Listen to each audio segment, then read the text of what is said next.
Professor Lakshman Yadav आज अरवल पहुंचे। बता दें, बिहार विधानसभा चुनाव के अब गिने चुने दिन बच गए हैं, जिसको लेकर नेताओं के द्वारा आखिरी ताकत लगाए जाने की कोशिश की जा रही है अपने पक्ष में चुनाव का माहौल जो है करने में।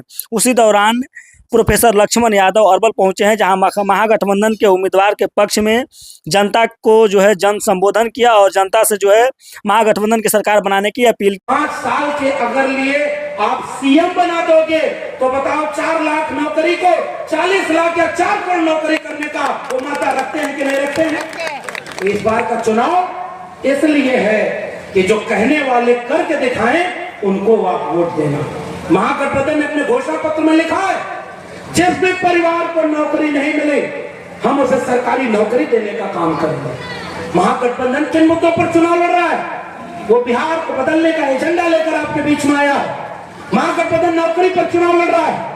महागठबंधन आपके सामने घोषणा करके कह रहा है 20 दिनों के अंदर प्लान बनाएंगे, 20 महीनों के अंदर बिहार के हर घर को एक सरकारी नौकरी देंगे। बताओ इस नौकरी के लिए पर वोट दोगे कि नहीं दोगे आप? और ये बात गांव गांव हमें पहुंचानी है। बिहार में कहता है महागठबंधन, उन्होंने 10,000 रुपया दिया तक। कितना? जोर से बोलिए। कितनी बार? एक बार। और चुनाव के कितने दिन पहले? समझ गए ना? अगर इतना पैसा देने का शौक था तो लगभग 20 साल में 20 बार 10-10 हजार रुपया दे देते तो हम मानते थे। सुशासन बाबू ने जो कहा वो किया। चुनाव के ठीक पहले 10,000 रुपया दे करके बिहार के महिलाओं को ये पैगाम देने की कोशिश की गई, लो तुम्हारे लिए हम प्रकारांतर से घूस दे रहे हैं, वोट हमको दे देना। और अमित शाह ने पटना बिहार में आकर के ये अभी बता दिया है कि वो लोन है उसको किसी और रास्ते वो वसूल लेंगे। तब महागठबंधन का घोषणा पत्र मेरे सामने है जो कहता है कि तमाम योजनाओं के जरिए, माई बहन योजना के जरिए और तमाम योजनाओं के जरिए बिहार की हर महिला को 2,500 रुपए हर महीने देने का काम करेंगे। इसलिए महागठबंधन बिहार की महिलाओं की तरक्की की बात करता है। भाई इस पर वोट पड़ना चाहिए कि नहीं पड़ना? ये उधार और लोन तो नहीं है ना? तो अभी भी कांग्रेस ने बोला कि जहां झारखंड में सरकार है वहां दे रहे हैं, तो बताओ यहाँ भी देंगे कि नहीं? और लाल झंडे वालों पर आपको भरोसा है कि नहीं? जो कहते हैं वो करते हैं। इतना ईमानदार विधायक कहाँ मिलेगा जो अपने संपत्ति का ब्यौरा छपवा कर बंटवा दे कि देखो भाई हमारे पास कितनी संपत्ति है और कितनी नहीं है, ये सब लोग जान जाए। मिलेगा कोई? और भाजपा का विधायक होता था, संपत्ति घोषित तौर पर कितनी है, अघोषित कितनी है पता ही नहीं चलता। पता चलता नोटबंदी से कितना पैसा लूटा, कितना खोटा, भ्रष्टाचार और क्या क्या नहीं किया है। बताओ ऐसे ईमानदार विधायक को दोबारा और भारी बहुमत से जिताना हमारी जिम्मेदारी है कि नहीं? याद रखिएगा, नौकरी पर वोट मांगने वाले, शिक्षा पर वोट मांगने वाले, ईमानदारी से काम करने वाले अगर हार गए तो बताओ ये धनबल पशुबल जीत जाएगा कि नहीं जीत जाएगा? अगली बार कोई इस तरह से वोट मांगने आएगा। इसलिए जरा फर्क समझना हमारे लोगों। आपके सामने इन्होंने क्या बोला घोषणा पत्र में? अमित शाह बिहार आता है तो कहते हैं कि इनको अपने बेटों की चिंता है महागठबंधन को। किसकी चिंता? और अमित शाह का बेटा कहां पे मजदूरी कर रहा है? जरा हम पूछना चाहते हैं अमित शाह से। कहीं मनरेगा में काम कर रहा है क्या? जैसा जिसका पापा अमित शाह है वो क्या कर रहा है हम बताएं? पहले वो बीसीसीआई का चेयरमैन बन गया और आजकल वो आईसीसी का चेयरमैन बन करके करोड़ों करोड़ रुपया कमा रहा है। तुमको अपने बेटा की चिंता है तो बताओ बिहार वाले अपने बेटा बेटी की चिंता कर रहे हैं तो वो कैसे गलत कर रहे हैं? इस बात का जवाब अमित शाह को अपने वोट से दीजिएगा। इसलिए मैं आपके बीच में बात करने आया। भाषण देते थे वो कहते थे चुनाव के बाद हमारे मुख्यमंत्री कौन बनेंगे? नीतीश कुमार। बोलते थे कि नहीं बोलते थे? 2015 के चुनाव में भाषण में बोले हैं कि नहीं बोले? और उसके बाद गृह मंत्री बोले हैं कि नहीं हमारे मुख्यमंत्री कौन होंगे? नीतीश कुमार। 2020 का गूगल करके निकालिएगा। अक्टूबर 2020 में जब अमित शाह एक टीवी चैनल पर बैठते हैं तो कहते हैं कि हमारे मुख्यमंत्री के चेहरा कौन है? नीतीश कुमार। पत्रकार पूछता है कि मान लीजिए बीजेपी की सीट ज्यादा आ गई तब कौन बनेगा? चुनाव के पहले ही अमित शाह बोलते हैं तब भी मुख्यमंत्री कौन बनेंगे? नीतीश कुमार। 2025 आ गया 2025 में भाजपाइयों से पूछा गया, अमित शाह से उसी तरह पत्रकारों ने पूछा, इस बार बिहार का एनडीए की तरफ से मुख्यमंत्री कौन बनेगा? अमित शाह ने कहा, चेहरा तो नीतीश जी का है, लेकिन विधायक दल की बैठक में बैठकर फैसला लिया जाएगा कि बिहार का मुख्यमंत्री कौन बनेगा। बताओ, भाजपाइयों ने नीतीश जी का बोरिया बिस्तर बांधने की तैयारी कर ली है कि नहीं कर ली है? जरा आप बात बताना, बताओ ये मुख्यमंत्री बनाएंगे? और तो छोड़िए, प्रधानमंत्री भी भाषण में एक को बार नहीं बोल रहे कि हमारे मुख्यमंत्री कौन होंगे। भाजपा वाले एक नहीं बोल रहे, जेडीयू वाले पहले बोलना शुरू किए थे कि हमारे मुख्यमंत्री कौन? नीतीश कुमार। और कल उनके एक नेता हैं ललन सिंह, और मैं वही बातें बोल रहा हूं जो चुनाव आचार संहिता में आता है। मैं यहाँ के प्रत्याशी और आयोजकों को ज्यादा परेशान क्यों करना, क्योंकि वैसे ही सरकार हमारे खिलाफ है, कॉमरेड ने अभी बताया। लेकिन जब मीडिया वालों ने ललन सिंह से पूछा कि मुख्यमंत्री कौन बनेगा, तो ललन सिंह से भी नहीं बोला गया कि नीतीश जी बनेंगे। ललन सिंह भी बोल रहे हैं विधायक दल बैठेगा और फैसला करेगा कि मुख्यमंत्री कौन होगा। अरवल के बौद्धिक लोगों, महाराष्ट्र में इसी बीजेपी ने एकनाथ शिंदे के नाम पर चुनाव लड़ा, और जब चुनाव जीत गई तो भाजपा का मुख्यमंत्री बना दिया। मैं आपसे पूछना चाहता हूं, बताओ, अगर भाजपा की सीट ज्यादा आ गई तो क्या वो नीतीश कुमार को मुख्यमंत्री बनाएंगे क्या?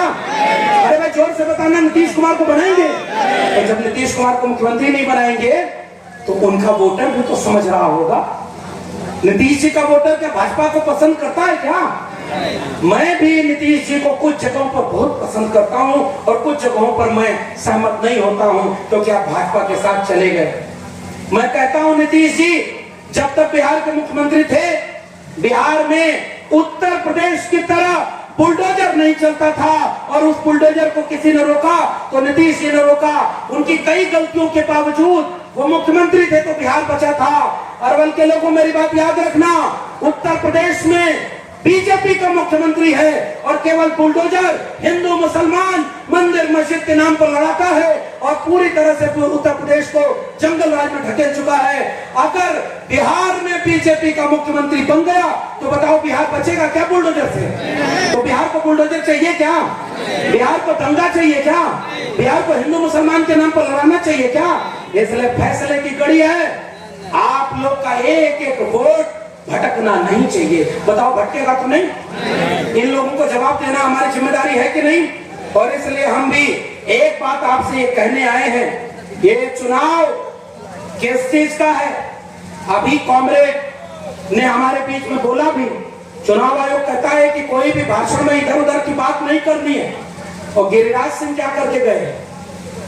गाली देना, इस देश के मुसलमानों को नमक हराम कहना, केवल इस बात के लिए कि जो जितना गाली देगा उसको उतना बड़ा पद दे देगी बीजेपी। यही तो करती है।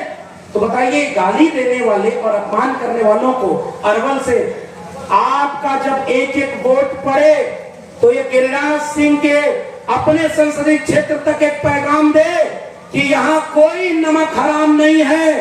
जिसने संविधान का फायदा उठाया है, संविधान को बदलने की बात करता है, उनको सजा देने के लिए इस बार के चुनाव में अरवल से बिहार की सबसे बड़ी जीत देने का काम महागठबंधन को अरवल की जनता करेगी। जिम्मेदारी हमारी है।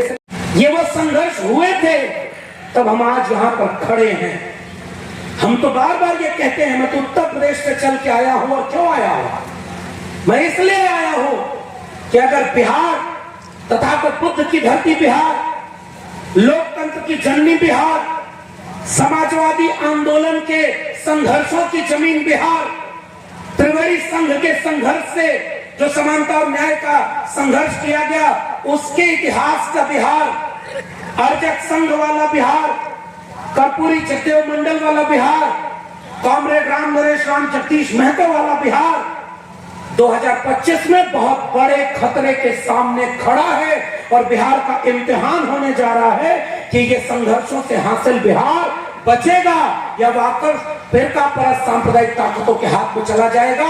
उस बड़ी लड़ाई में हम आपकी मदद के लिए और अपनी लड़ाई मान करके आपके सामने अपील करने आए हैं कि भारी बहुमत से महागठबंधन को जिताइएगा और बिहार को बदलिएगा, सत्ता को बदलकर बिहार को बचाइएगा।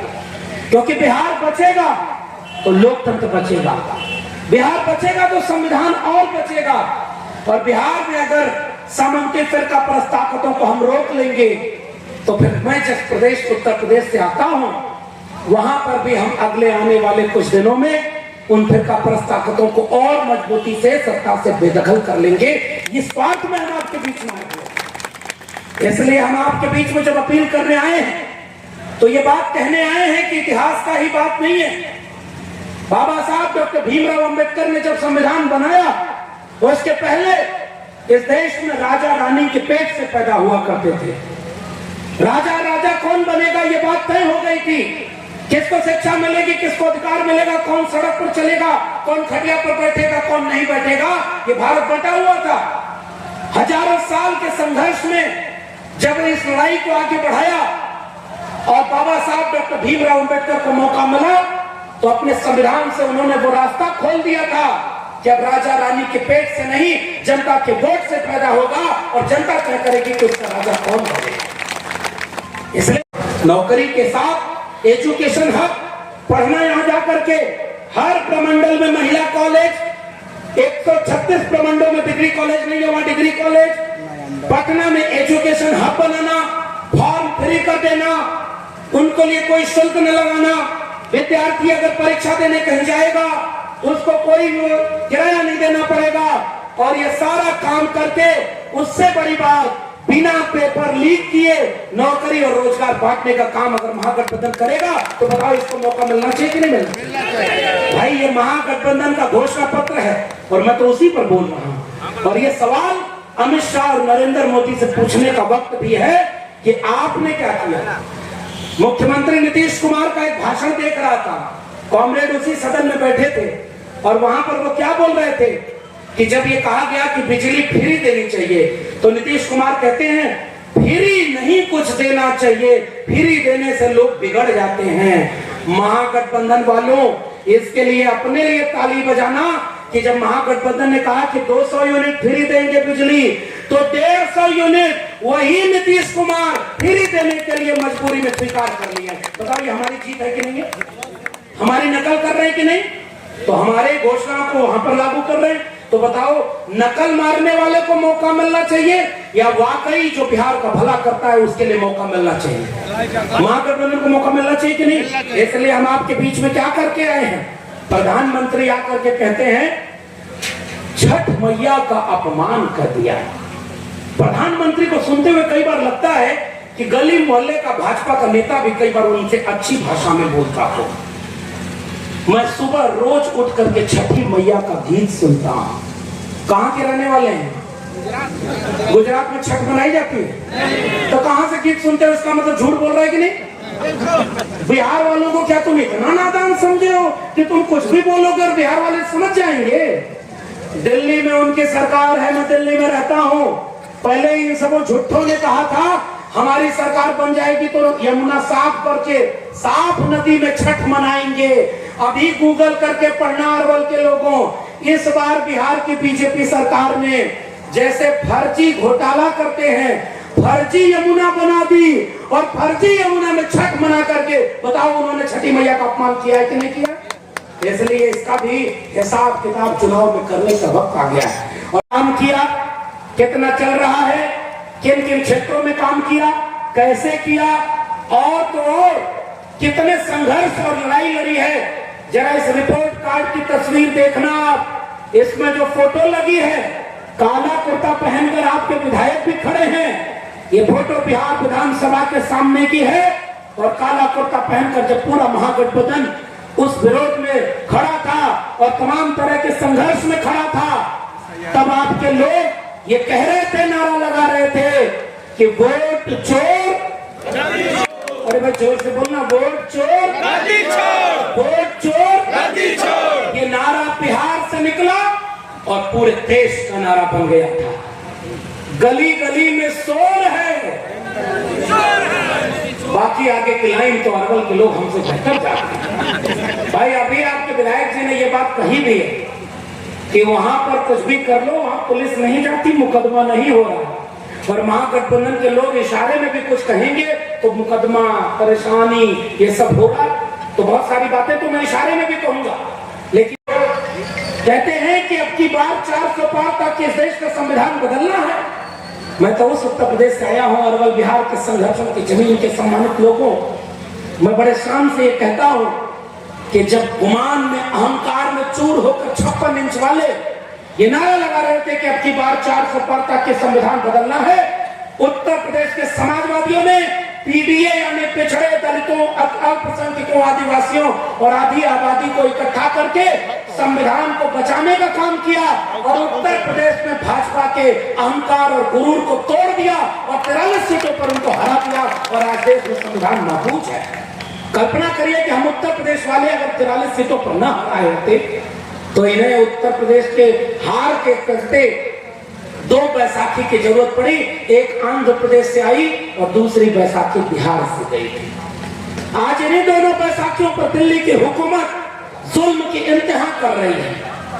इसलिए बिहार का चुनाव, बड़ी गंभीर बात कहने जा रहा हूं अरवल के बौद्धिक प्रबुद्ध लोगों, अगर सहमत होना तो बताना। बिहार का चुनाव इस बात का फैसला केवल नहीं करने जा रहा कि बिहार में मुख्यमंत्री बदले जाएंगे कि नहीं, बिहार का चुनाव इसका भी फैसला करने जा रहा है कि दिल्ली की हुकूमत भी कितने दिन चलेगी। अगर बिहार की हुकूमत बदल गई तो दिल्ली का भी फैसला बिहार के चुनाव को होने जा रहा है। इतना बड़ा चुनाव है, इतना महत्वपूर्ण चुनाव है, तो इस चुनाव को किसी भी छोटी चीज से क्या हम कोई जोखिम उठाने की स्थिति में है क्या? विधायक ने क्या किया क्या नहीं किया, बधाई देना चाहता हूं आपके विधायक को कि उन्होंने तो अपना रिपोर्ट कार्ड बना दिया। और भाकपा माले का कुछ राशि अगर लड़ रहे हैं तो बताओ इस बार उनको मौका मिलना चाहिए कि नहीं मिलना चाहिए? मिलना चाहिए। इस बार और मौका देकर के केवल विधायक की नहीं, ये चुनाव केवल विधायक चुनने का नहीं है, ये चुनाव इस बात का भी फैसला करने का है कि बिहार की सरकार में अगला मुख्यमंत्री कौन बनेगा। इसलिए बड़ा चुनाव मान के देश को वोट दीजिए। एक बात कहना चाहता हूं, समाजवादी लोग जब गांव में लोगों को समझाते थे तो कहा करते थे कि रोटी को सही समय पर पलटा न जाए तो रोटी जल जाती है। समझ रहे ना? और जली हुई रोटी क्या किसी काम आती है? जली हुई रोटी फेंक दी जाती है, उसे पशु भी नहीं खाते।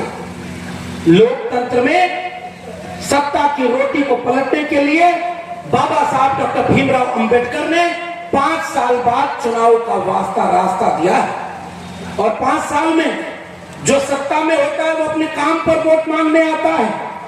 वो कहता है कि आपने बिहार में 5 साल हमको मुख्यमंत्री बनाया, आपने हमको प्रधानमंत्री बनाया, तो हमने जो चुनाव में वादा किया था उस वादा को पूरा किया है, उस काम पर हमको वोट दीजिए।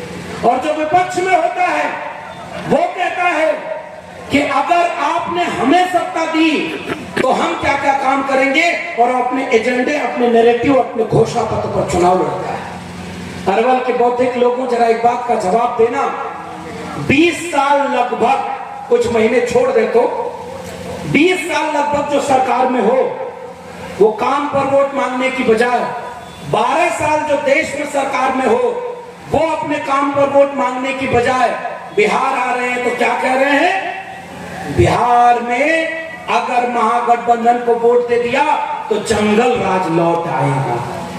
मीडिया की बनाई हुई परिभाषा, मीडिया के द्वारा खड़ा किया हुआ नैरेटिव, जंगल राज का नैरेटिव, इस बात का सहारा तुम्हें लेना पड़ रहा है। तुम 12 साल से केंद्र में बैठे हो, लगभग 20 साल से बिहार में तुम्हारे समर्थन से सरकार चल रही है, और आज भी वोट मांगने के लिए 3 दशक 4 दशक पुराना डर दिखाना पड़ रहा है। भाजपाई अगर इस तरह की बात करें तो मैं खुश होता हूं कि अगर भाजपाई उस राज को जंगल राज कह रहे हैं तो इसका मतलब तो तय है कि वो राज गरीबों, पिछड़ों, दलितों, आदिवासियों के लिए जंगल राज नहीं, पक्का मंगल राज रहा होगा। इसलिए भाजपाइयों को आज उसका दर्द होता है। ताकतें जो कामरेड राम नरेश राम के सामने हमलावर हो गई थी कि तुम्हारी हिम्मत कैसे हुई कि पिछड़े दलित अब हमारे सामने चुनाव भी लड़ेंगे क्या? ये वही धरती आसपास की है जब जगदीश मास्टर कुर्सी पर बैठे थे और पढ़ा रहे थे तो किसी सामंती ने लात मारकर कुर्सी से गिराया। ये कहानी नहीं है, ये इसी बिहार की सच्चाई है। और कॉमरेड जगदीश महतो, जिन्हें जगदीश मास्टर भी कहा जाता है, उस सपने को, संघर्ष को आगे बढ़ाया जिसे उसी इलाके में कॉमरेड रामेश्वर अहीर आगे बढ़ा रहे थे। और जब पहला चुनाव लड़ने गए तो जानलेवा हमला हुआ। ये पुराने हमारे वरिष्ठ कॉमरेड साथी जितने होंगे वो सब जानते होंगे कि उन फिरका परस्त ताकतों ने अधमरा करके जानलेवा हमला किया था उन लोगों के ऊपर। लेकिन उस हमले से जगदीश मास्टर और कॉमरेड राम नरेश राम डरे नहीं। समानता और न्याय के उसी परचम को, क्रांति के लाल झंडे को लड़कर के अपने हक में जीतने का काम किया। और बिहार में उस लाल झंडे ने समानता और न्याय की लड़ाई लड़ी है। उस लड़ाई को आगे बढ़ाने का आज वक्त आ गया है, इसलिए मैं आपके बीच में आया। तो बराबरी पर सब बैठने लगेंगे। वो राज आ गया तो किसी भी जुल्म, अन्याय, अत्याचार को सहना बंद कर देंगे। फिर उनकी हुकूमत कैसे चलेगी?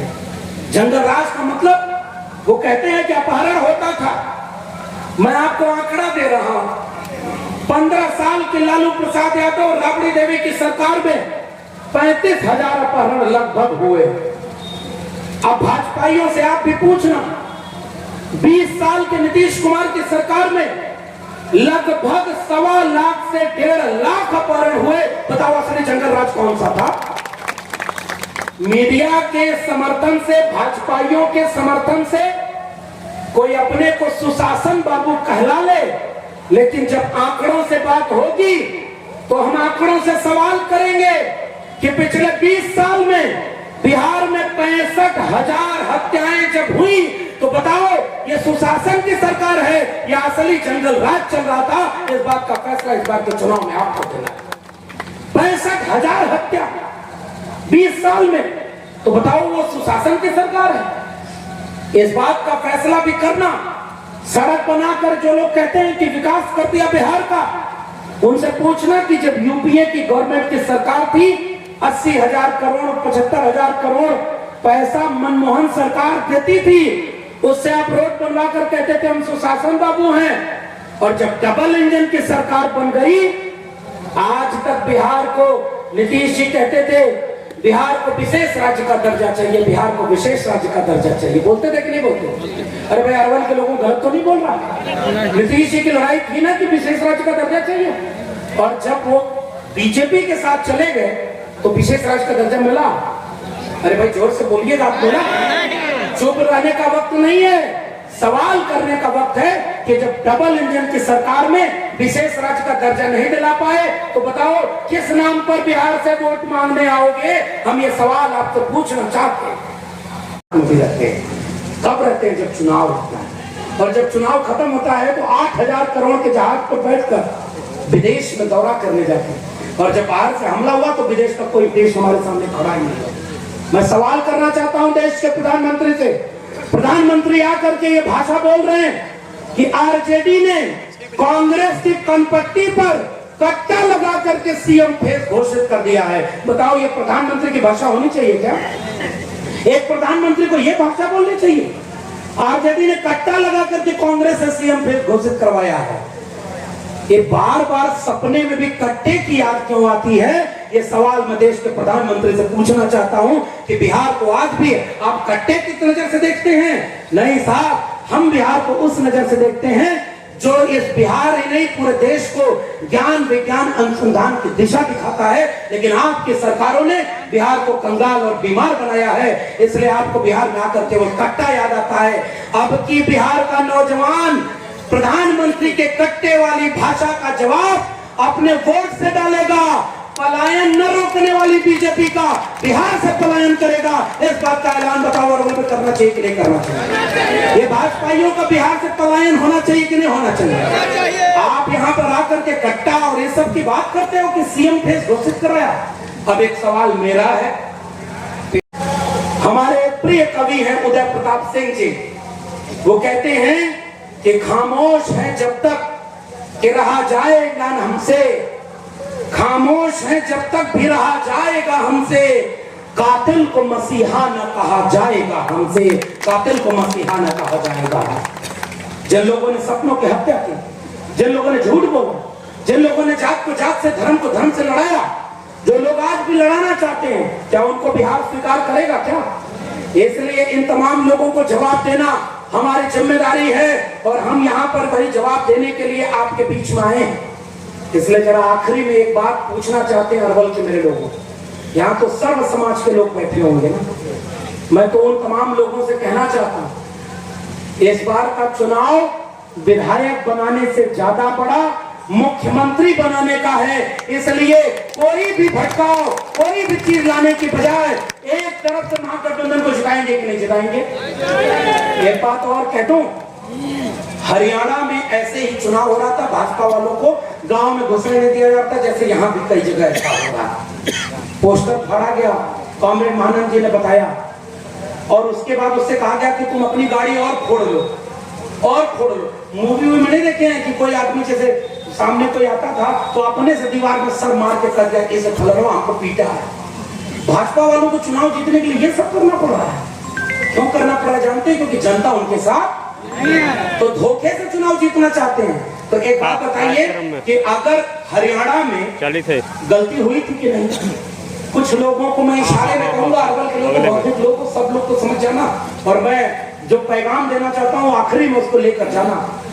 हरियाणा में कुछ लोगों को लगा हमारी जात का हमको विधायक भी चाहिए और हमारी जात का हमको मुख्यमंत्री भी चाहिए। न विधायक जिता पाए और न मुख्यमंत्री। जीता हुआ चुनाव बीजेपी हरा ले गई और आज वहां बीजेपी की सरकार है। बताओ ऐसी गलती यहां तो नहीं करोगे आप? ऐसी गलती यहां तो नहीं करने वाले। इसलिए जरा दिल बड़ा कर लेना, दिल बड़ा कर लेना। मैं हाथ जोड़ कर निवेदन करने आया हूं, कोई अगर गलती हुई हो, विधायक जी देखो भाई, विपक्ष का विधायक कितने लोगों की मांग पूरी कर सकता है? मैं गंभीर बात कर रहा हूं। विपक्ष का विधायक उतना ही न कर पाएगा जितना करने में सक्षम होगा।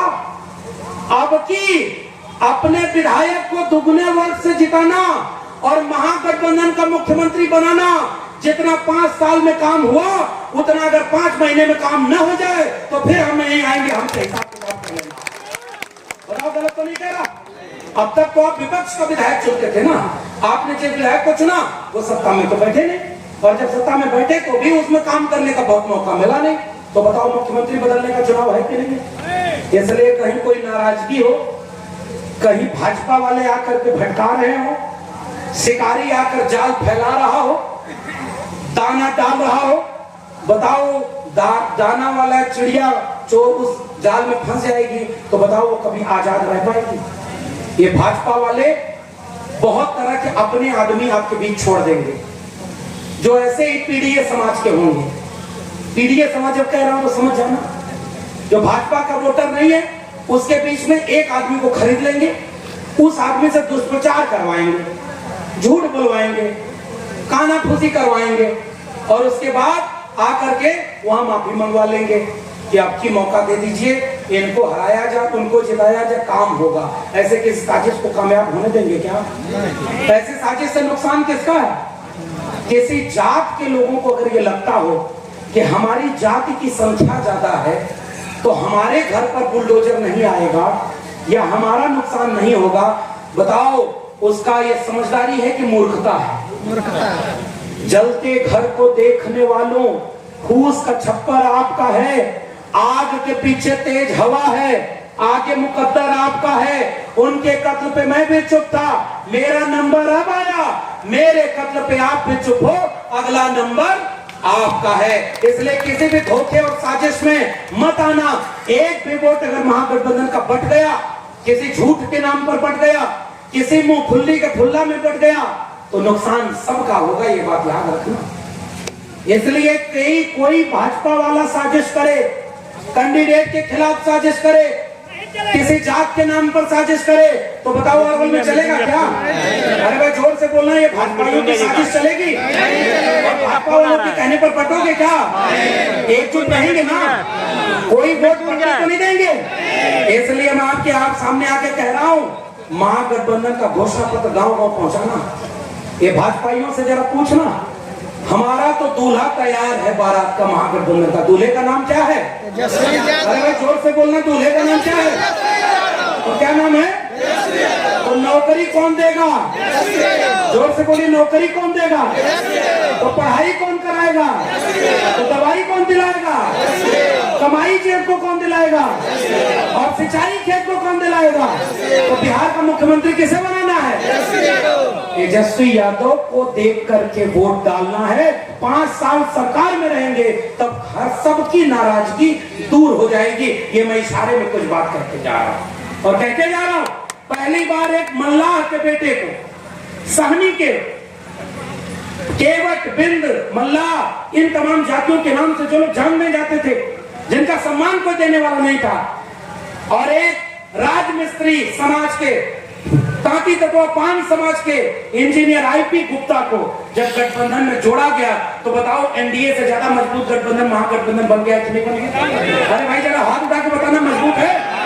एनडीए से मजबूत है महागठबंधन की नहीं? जब हमारे डिप्टी सीएम की घोषणा हुई तो मल्लाह के बेटे को, मुकेश सहनी को पहली बार डिप्टी सीएम बनने का मौका मिल रहा है, तो बताओ उनको मौका दोगे कि नहीं दोगे? इसलिए 2 डिप्टी सीएम की कुर्सी अभी, अरे भाई जोर से बोलना, 2 डिप्टी सीएम की, तो दोनों पर इस समाज के, बिहार के उन लोगों को प्रतिनिधित्व मिलेगा जिससे हाशिए पर ढकेले गए लोग बराबरी से बिहार को चलाएंगे। तो बताओ बिहार को बाहरी चलाएगा या बिहारी? ये बिहार को गुजराती तो नहीं चलाएगा? बिहार को इस समय कौन चला रहा है? अरे भाई जोर से बोलना, नीतीश कुमार तो नहीं चला रहे। बिहार को कौन चला रहा? तो बिहार को आगे 5 साल कौन चलाएगा? बिहारी चलाएगा। इसलिए अपने बेटे को वोट दे करके वहां पर मुख्यमंत्री बनाना हमारी जिम्मेदारी। इसलिए जिम्मेदारी है कुम्हार, लुहार, बढ़ई, नाई, मोची, निषाद, इन तमाम जातियों को इस घोषणा पत्र में लिखा है कि 5 लाख रुपया देंगे ताकि कुम्हार, लुहार, बढ़ई, नाई, मोची, निषाद, मल्ला, इन जातियों को मेहनत करने का मौका मिले। कॉमरेड महानंद ने सवाल पूछा, 10,000 रुपया से कौन सा बिजनेस खड़ा होगा?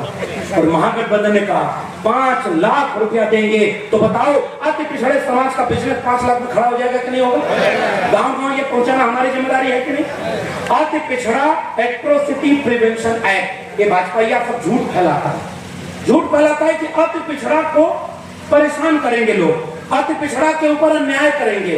महागठबंधन ने ऐलान किया है, महागठबंधन की सरकार बनती है तो जैसे एससी एसटी को एट्रोसिटी प्रिवेंशन एक्ट बना करके उनको सम्मान दिलाने का काम किया गया है, वैसे ही अति पिछड़ों को अति पिछड़ा संरक्षण अधिनियम बना करके एक भी लाठी किसी अति पिछड़े पर पड़ी तो महागठबंधन का सिपाही उनके लिए अधिनियम बनाएगा और कानून उनकी हिफाजत करेगा। तो बताओ महागठबंधन को मौका मिलना चाहिए नहीं?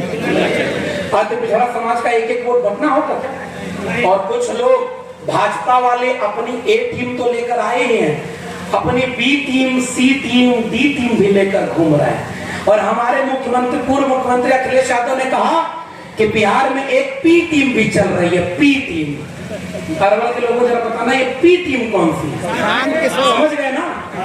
पी फॉर पीला, समझ गए? इतना पैसा, इतना सब कुछ, किसी भी धोखे में तो नहीं आ जाओगे? किसी भी ए टीम, बी टीम, सी टीम के धोखे में तो नहीं आ जाओगे? और ऐसा दूल्हा नीतीश जी को बीजेपी ने बनाया, बारात में लेकर आगे आगे चला रहे, लेकिन उनके गले में माला डालेंगे क्या? अरे भाई जोर से बोले, माला डालेंगे? तो जब माला नहीं डालेंगे तो भाजपा को वोट देकर के भाजपा को बिहार सौंपेंगे क्या? इसलिए मैं आपसे जाते आते एक बात निवेदन करके जा रहा हूँ, महागठबंधन की सरकार बनेगी तो पढ़ाई, कमाई, दवाई, सिंचाई का मुद्दा आपका मुद्दा बनेगा। महागठबंधन की सरकार बनेगी और आपका विधायक जब वहां पर पटना में बैठेगा तो आपके विधायक के गठबंधन की सरकार होगी। तो बताओ अरवल का ज्यादा विकास कराने की क्षमता इनके में आ जाएगी कि नहीं आ जाएगी? सबकी नाराजगी दूर हो जाएगी कि नहीं हो जाएगी? तो इस बार दिल बड़ा करोगे कि नहीं करोगे आप? और विधायक से ज्यादा मुख्यमंत्री बनाने के लिए इस बार वोट डालेंगे कि नहीं डालेंगे? इसलिए आज जितनी कोर कसर रह जाए, आप सबकी जिम्मेदारी है उसको गांव गांव जाकर हाथ जोड़कर उसको पूरा करेंगे कि नहीं करेंगे? हम सबका चुनाव। और यहाँ गूगल करके निकालना, बड़ी लड़ाई है, बड़ी लड़ाई। इसलिए मैं आपसे कह रहा हूं 2 नवंबर 2015 को उस समय के प्रधानमंत्री नरेंद्र मोदी बिहार आए और बिहार में आकर के कहते हैं 5 साल के लिए हमको मौका दे देना, हम बिहार से पलायन रोक देंगे।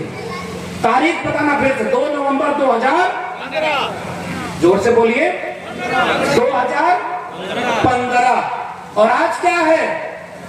कल का भाषण उनका है 2 नवंबर 2025। कितने साल हो गए? 10 साल में लगभग किसकी सरकार रही? कुछ महीने कुछ दिन छोड़ दीजिए तो भाजपा की रही। पलायन रुका? बिहार के लोगों जरा जोर से बताना, पलायन रुका? पलायन कहीं भी कम हुआ? कोई विशेष काम किया भाजपा और जेडीयू ने पलायन रोकने के लिए? किया। मैं बताता हूं क्या किया। प्रधानमंत्री अमित शाह ने आकर के बोला फैक्ट्री बिहार में इसलिए नहीं लग सकती क्योंकि बिहार में जमीन नहीं है। बताओ बिहार के लोगों, ये सही है क्या? आपके पास जमीन नहीं है क्या? जमीन नहीं है। तो अमित शाह कैसे कह रहे हैं कि यहाँ फैक्ट्री नहीं लग सकती क्योंकि जमीन नहीं है? झूठ बोल रहे हैं कि नहीं बोल रहे? अरे भाई अरवल के लोगों को बताना, झूठ बोल रहे हैं कि नहीं बोल रहे? तो अमित शाह झूठा है कि नहीं है?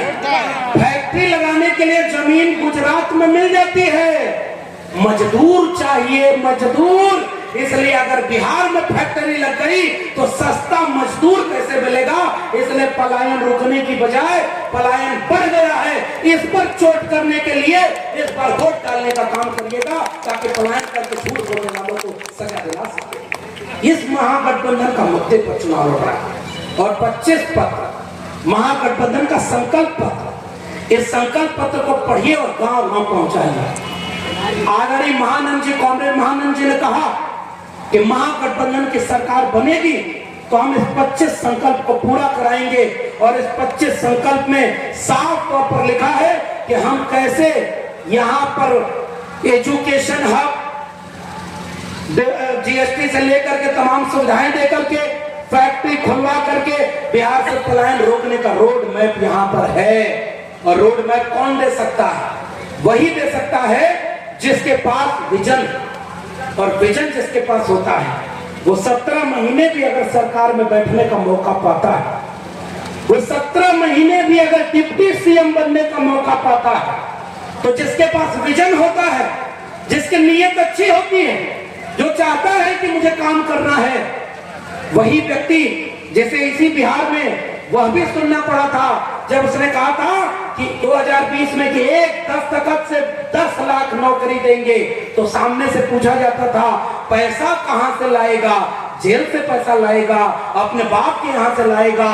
उन्हीं लोगों के साथ 17 महीने का मौका मिला, डिप्टी सीएम बनने का मौका मिला, तो एक बार में 1,67,000 ज्वाइनिंग लेटर बांटा और 4 लाख नौकरी देकर दिखा दिया कि देखो हमारे पास विजन है और हम ये जो कहते हैं वो करते हैं। बताओ गलत तो नहीं कह रहा? तो जिसको डिप्टी, लोकतंत्र बचाने का चुनाव है, वोट चोरों से सावधान रहना।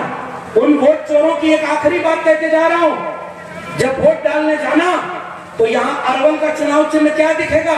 3 तारा। अरे भाई धीरे आवाज आई। अरवल का चुनाव चिन्ह क्या है? 3 तारा। अरवल का चुनाव चिन्ह, महागठबंधन का चुनाव चिन्ह, झंडे पर 3 तारा। तो 3 तारा के 3 नंबर की बटन इतना दबाना कि महागठबंधन बिहार में 1 नंबर का बन जाए और 1 नंबर का बनने के बाद आपकी सरकार आ जाए। वोट चोरों से बच के रहना। आखिरी बात, वोट डालने जब जाओ तो पुलिस प्रशासन बाहर से बुलाया जा रहा है। आप सब जान रहे नहीं जान? बाहर से अधिकारी बुलाया जा रहा है, गुजराती अधिकारी, अखबार में छपा था। गुजरात से अधिकारी भेजा जा रहा है। कहीं मशीन का घोटाला, कहीं वोट चोरी और कहीं पुलिस लगा करके रोका जाएगा। तो बताओ वोट डालने से डर तो नहीं जाओगे आप? अरे भाई इनके पुलिस से डर जाओगे क्या? अरे इनकी साजिश से कहीं बिगड़ तो नहीं जाओगे आप? तो वोट डालोगे ना आप, और वोट डलवाना भी हमें है। और जब तक एक एक वोट की गिनती ना हो जाए, फॉर्म 17C लेकर जाना ताकि मिलान हो जाए गिनती के दिन।